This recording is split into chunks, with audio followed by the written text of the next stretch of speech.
عباد بن تمیم اپنے چچا حضرت عبداللہ بن عاصم رضی اللہ تعالی عنہ سے روایت کرتے ہیں کہ رسول اللہ صلی اللہ علیہ وآلہ وسلم بارش کی دعا کے لیے لوگوں کی میت میں باہر میدان میں نکلے۔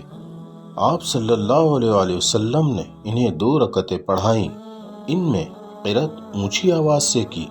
آپ نے اپنی چادر کو الٹایا، اپنے ہاتھ اٹھا کر دعا فرمائی اور بارش مانگی اور قبلہ رخ ہوئے۔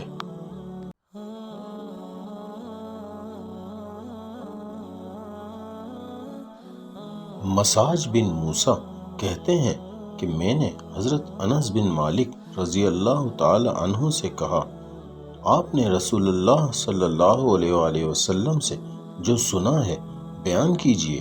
تو انہوں نے کہا، ہم جب رسول اللہ صلی اللہ علیہ وآلہ وسلم کے ساتھ سفر میں ہوا کرتے تو آپ ظہر کی نماز پڑھتے پھر کوچ کرتے، حالانکہ ہمیں شبہ سا ہوتا تھا کہ سورج ڈھلا بھی ہے یا نہیں۔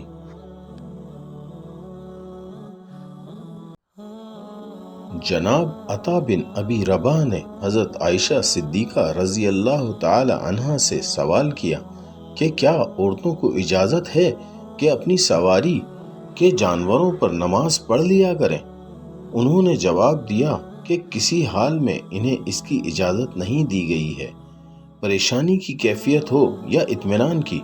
محمد بن شعیب نے کہا کہ یہ فرائض کی بات ہے۔